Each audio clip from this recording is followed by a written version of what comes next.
अवसर है एक ऐसे कवि को सुनने का जो मां अहिल्या की नगरी इंदौर से हमारे मध्य में पधारे हैं। दो पंक्तियों में उनकी अगवानी करते हुए मैं उनको कविता पढ़ने के लिए आमंत्रित करता हूं कि हे राम, तुम्हारा चरित्र स्वयं ही काव्य है, कोई कवि बन जाए सहज संभाव्य है। हम सब कवि जो कुछ लिख पाते हैं, यह राम जी के चरित्र का प्रताप है कि जो भी लिखते हैं वो मनुहार हो जाता है, उसके अंदर एक लोगों का आकर्षण हो जाता है। यह राम जी की कृपा और उनके नाम, उनके व्यक्तित्व, उनके चरित्र का प्रताप है। तो मित्रों, सुनते हैं श्री राम यात्रा में श्री गौरव साक्षी जी की प्रस्तुति। बहुत बहुत धन्यवाद आदरणीय सुमित भाई साहब। मैं न्यूज़ वर्ल्ड और आदरणीय अश्विनी मिश्र जी को पहले तो मैं बहुत ही साधुवाद दूंगा और बहुत ही उनका आभारी हूं एक सनातनी होने के नाते, जिन्होंने इस अद्भुत प्रकल्प श्री राम यात्रा का संकल्प लिया और इस यात्रा में हम राम की स्तुति में वंदना लिखने वाले कवियों को, हम नवगीतकारों को ये अवसर दिया कि हम इस यात्रा के सहयात्री बन सकें। तो सुमित भाई साहब और आदरणीय अश्विनी मिश्र जी का बहुत बहुत आभार और बहुत साधुवाद। मित्रों, अभी भाई साहब जिस तरह से प्रभु श्री राम के विषय में अलग अलग प्रसंगों के माध्यम से जो चर्चा कर रहे थे, मुझे ऐसा प्रतीत हो रहा था मानो प्रभु श्री राम यहीं कहीं हों, उनकी आभा का यहीं कहीं पर होने का एहसास हो रहा था। तब कहीं चार पंक्तियां मेरे मन में उठी, मैं वो चार पंक्तियां आपके सामने रखता हूँ और वहीं से मैं अपनी बात को प्रारंभ करता हूँ। जैसे संगीत बांस में आए, सूर्य जैसे प्रभास में आए, राम जाने के राम जी कैसे, राम जाने के राम जी कैसे, आज शबरी निवास में आए। तो इस राम यात्रा के शबरी निवास में मैं प्रभु श्री राम का आह्वान करता हूँ। और हम खुश नसीब हैं कि हम उस समय के साक्षी हैं जिस समय में हम अयोध्यापुरी को अयोध्या धाम होते देख रहे हैं। तब चार पंक्तियां कहीं आपके बीच में रखता हूँ, सुनिएगा। केसरी शाम है अयोध्या में। न्यूज़ वर्ल्ड के माध्यम से एक स्टेटमेंट देना चाहता हूं मैं आपके सामने पंक्ति रखता हूं। केसरी शाम है अयोध्या में, हर दिशा राम है अयोध्या में। और क्या है, यूं तो है चार धाम भारत में, यूं तो है चार धाम भारत में, पांचवा धाम है अयोध्या में, पांचवा धाम है अयोध्या में। और राम क्या है, आप क्या करेंगे तो राम हो जाएंगे यार, रामत्व क्या है। मैं राम की सहजता पर एक गीत आपके सामने रखता हूं। मैंने राम को कैसे देखा। मैं राम होना सहज तो नहीं है मगर, राम होना सहज तो नहीं है मगर, जो सहज हो गया हो वही राम है। राम होना सहज तो नहीं है मगर, जो सहज हो, सहज जो गया हो वही राम है।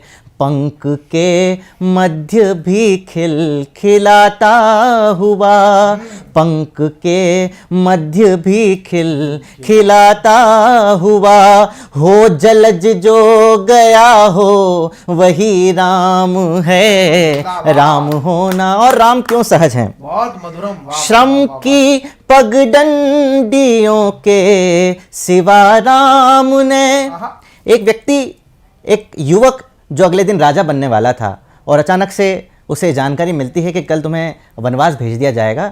राम कर्म पे भरोसा करते हैं और वो कर्म करते चले जाते हैं। हमें यही इसी बात को फॉलो करना है। श्रम की पगडंडियों के सिवा राम ने दूसरा कोई भी पथ चुना ही नहीं। श्रम की पगडंडियों के सिवा राम ने दूसरा कोई भी पथ चुना ही नहीं। एक वचन जो पिता का सुना तो कभी, एक वचन जो पिता का सुना तो कभी, अन्य कोई कथन फिर सुना ही नहीं।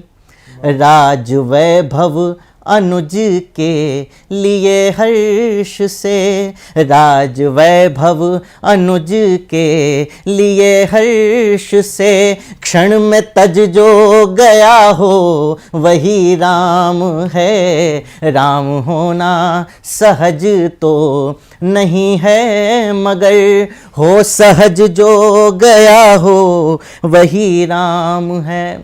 और राम उस समय के सबसे बड़े कुल के राजकुमार, जिस कुल में इक्ष्वाकु, अज, दिलीप, रघु, न जाने कैसे कैसे महान लोग, शूरवीर लोग पैदा हुए, लेकिन ऐसे बड़े वंश का एक युवक जब वन की ओर जाता है तो वो चाहता तो न जाने किन किन लोगों से अपनी इस मार्ग में सहायता ले सकता था, लेकिन राम ने किन की मदद ली। मैं पंक्तियां आपके सामने रखता हूं।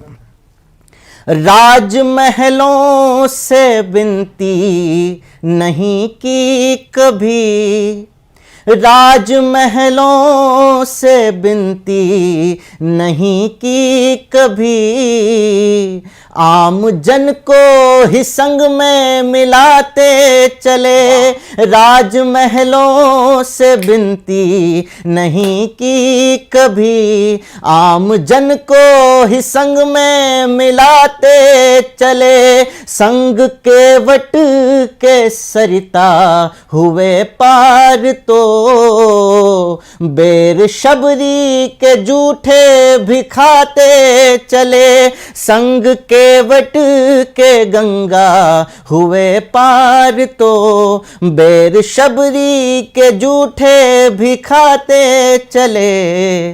धर धरा पर मुकुट स्वर्ण का शीश पर, धर धरा पर मुकुट स्वर्ण का शीश पर, मल के रज जो गया हो वही राम है। राम होना सहज तो नहीं है, मगर हो सहज जो गया हो वही राम है।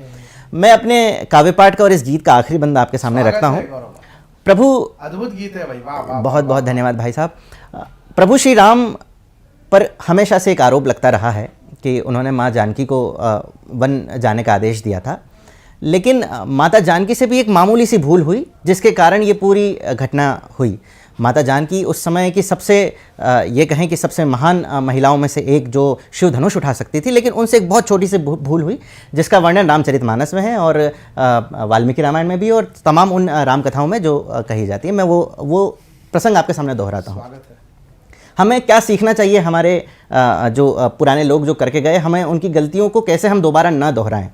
अभी बहुत बहस छिड़ी है इन चीज़ों पे, मैं पंक्तियाँ आपके सामने रखता हूँ।